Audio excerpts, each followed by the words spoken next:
আজকে বিকালে বাসার সবার জন্য মজাদার আর হেলদি নাস্তা তৈরি করলাম। আর এই নাস্তাটা ছোট থেকে বড় সবাই খুব পছন্দ করে আর অনেক মজা করে খায়। তো চলো দেখে নিই আমরা এই মজাদার নাস্তাটা কিভাবে তৈরি করতে পারি। তো এখন কিন্তু ফুলকপির সিজন, আর এই ফুলকপি কিন্তু অনেক কম দামে এখন পাওয়া যাচ্ছে। তো আমাদের লাগবে হচ্ছে একটা ফুলকপি। তো আস্তে একটা ফুলকপি আমি ভালোভাবে এটা কেটে নিব। তো এটা আমি অন্য একজনকে দিয়ে কাজটা করাচ্ছি, আমি ক্যামেরা ধরে আছি। তো সে হচ্ছে আমাকে হেল্প করছে কাজের মাধ্যমে। তো ফুলকপিটা সে ভালো করে কেটে তারপর হচ্ছে এটাকে আমাকে গ্রেট করে দিবে মেশিন দিয়ে।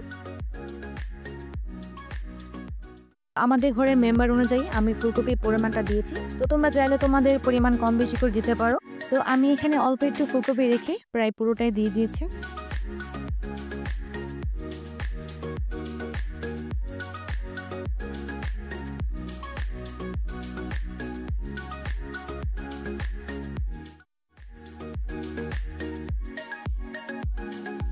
তো দেখো ফুলকপিটা কিন্তু খুব সুন্দর মিহি হয়েছে, আর পরাটা কিন্তু অনেক সুন্দর হয়েছে যেহেতু আমরা মেশিন দিয়ে এটা গ্রেট করেছি।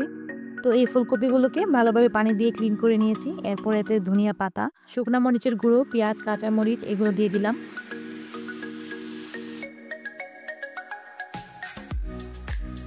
তারপর এখানে আমি আগে থেকে গুলে রাখা বেসন, আটা, ময়দা, চালের গুঁড়ো এগুলো সব একসাথে মিক্স করা ছিল। এটা ডিপ ফ্রিজে ছিল, তো এটা বের করে নিয়েছি। আর এখান থেকে অল্প একটু দিয়ে দিব যতটুকু লাগবে। এটা হচ্ছে কর্নফ্লাওয়ার আর হচ্ছে সোডা, আর এগুলো সব কিছু অল্প অল্প করে দিয়ে দিয়েছি একসাথে। আর এখানে লাগবে ডিম। তো আর এখানে লাগবে হচ্ছে ডিম।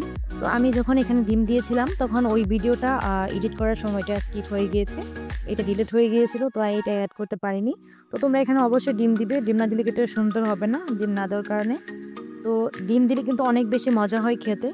তো তোমরা দেখতে পারবে বানানোর সময়। তো চলো এটা এবার বানানো যাক। এটা একদম রেডি হয়ে গেছে আমাদের ব্যাটারটা। তো কড়াইয়ে তেল গরম করে এটা অল্প করে দিয়ে দিয়েছি 1 চামচ, আর এটাকে সুন্দর করে ছড়িয়ে দিব। তো ছড়িয়ে দিয়ে ঢাকনা দিয়ে ঢেকে দিব কিছুক্ষণের জন্য। তো যেহেতু আমি এখানে কাঁচা ফুলকপিটা ইউজ করেছি তোমরা দেখতে পেলে, এটা কিন্তু আমি সিদ্ধ করিনি বা লবণ দিয়ে ভিজিয়েও রাখিনি। এই জন্য হচ্ছে এটা একদম অল্প আছে এটাকে ভাজতে হবে, আর ঢাকনা দিয়ে ঢেকে দিতে হবে অবশ্যই, নাহলে কিন্তু এটা ভিতরে সিদ্ধ হবে না, কাঁচা থেকে যাবে। তো যখন একটা পাশ হয়ে গেছে তখন এটা উল্টে দিব। তোমরা দেখতে পাচ্ছ কতটা সুন্দর হচ্ছে।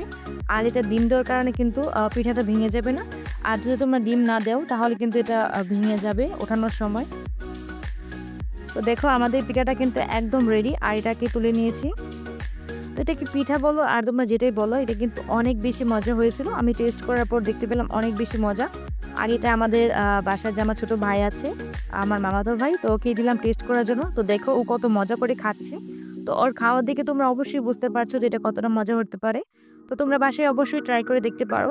আশা করছি তোমাদের কাছে অনেক বেশি ভালো লাগবে। আর এটা বড় থেকে বাচ্চা সবাই অনেক বেশি পছন্দ করে, আর সবাই অনেক মজা করে খাবে।